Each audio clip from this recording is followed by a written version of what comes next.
Hola y bienvenido a este vídeo en el que vamos a hablar sobre el conflicto de Irlanda del Norte. ¿Te gustaría saber por qué Irlanda está dividida? ¿Te gustaría saber qué fue lo que pasó entre el año 1968 y 1998 en el Ulster? Bien, pues quédate porque empezamos. Presta mucha atención al siguiente mapa. En el mapa se puede ver a las dos islas británicas, a Gran Bretaña y a Irlanda, se puede ver Escocia, Inglaterra, Gales, y si te fijas en Irlanda verás que en el norte hay una parte que pertenece al Reino Unido. Bien, pues eso es Irlanda del Norte. En el año 1921 Irlanda se independizó y se constituyó en un país independiente. Pero el norte de Irlanda, lo que actualmente pertenece al Reino Unido, era una zona que no quería independencia. Pues bien, ahí conviven irlandeses, por un lado, irlandeses católicos, y descendientes de ingleses y escoceses, que son de religión protestante. Entonces, el problema en Irlanda del Norte tiene tres componentes. En primer lugar, un componente religioso, ya que los descendientes de ingleses y escoceses son protestantes, mientras que los irlandeses son católicos. Hay un problema religioso. En segundo lugar, hay un problema étnico, ya que los católicos son otra etnia, son irlandeses y hablan una lengua de tipo celta, que es el gaélico, una lengua muy antigua. Y por último, hay un problema político. Los protestantes, descendientes de ingleses y escoceses, quieren que Irlanda del Norte siga perteneciendo al Reino Unido, mientras que los católicos nacionalistas irlandeses quieren que Irlanda del Norte se incorpore a Irlanda y se independice del Reino Unido. En el año 1921, Irlanda se independizó y se constituyó en un país independiente. La situación en Irlanda del Norte era muy crítica. El conflicto norirlandés enfrentó a estos dos bandos, católicos y protestantes.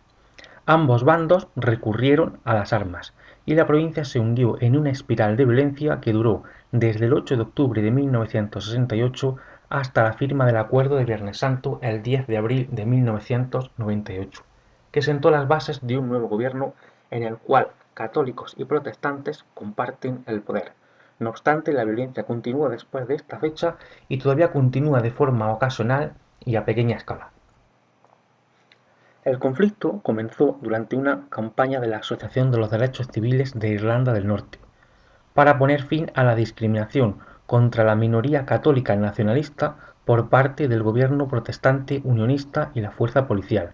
Como he dicho antes, los protestantes, descendientes de ingleses y escoceses, eran mayoría y eran los que tenían la supremacía.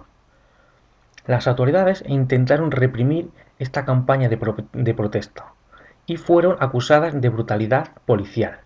¿Vale? Los católicos se sentían reprimidos por la mayoría protestante de Irlanda del Norte. El aumento de las tensiones llegó hasta tal punto en el que el ejército británico decidió tomar Irlanda del Norte. Por un lado estaban los paramilitares protestantes y por otro lado estaban los católicos. En teoría, el ejército británico era neutral. Asumía un papel de control policial contra los insurgentes de Irlanda del Norte, en su mayoría católicos. La violencia del conflicto sobrepasó en muchas ocasiones las fronteras de Irlanda del Norte, extendiéndose hacia la República de Irlanda y el Reino Unido. Si bien nunca fue una guerra declarada, la gran cantidad de bajas sufridas por las fuerzas militares británicas, los recursos empleados por el gobierno británico durante más de 25 años, la destrucción causada en muchas ciudades y pueblos de Irlanda del Norte y el Reino Unido, y el complejo arsenal usado por los grupos paramilitares apuntan hacia una guerra de facto. El conflicto norirlandés se prolongó durante 3 décadas entre nacionalistas y unionistas. Los problemas, Troubles en inglés, que fue el nombre que la prensa británica dio al conflicto, llegaron a un final incómodo mediante un proceso de paz que incluyó la declaración de alto el fuego por parte de la mayoría de las organizaciones paramilitares el desmantelamiento completo de las armas del IRA, la reforma de la policía y la correspondiente retirada del ejército británico de las calles y áreas fronterizas irlandesas. Finalmente, el 10 de abril de 1998, aquel día era viernes, Viernes Santo, se firmó un acuerdo que sentó las bases de la paz. Desde entonces, en Irlanda del Norte no hay violencia salvo algún que otro incidente. Bueno, hasta aquí llega el vídeo de hoy. No he querido meterme en el tema en profundidad porque es un tema que puede despertar la sensibilidad de algunas personas. Hay que tener en cuenta que ha habido muchas víctimas, por un lado, y por otro lado. Y bueno, nos vemos en el siguiente vídeo.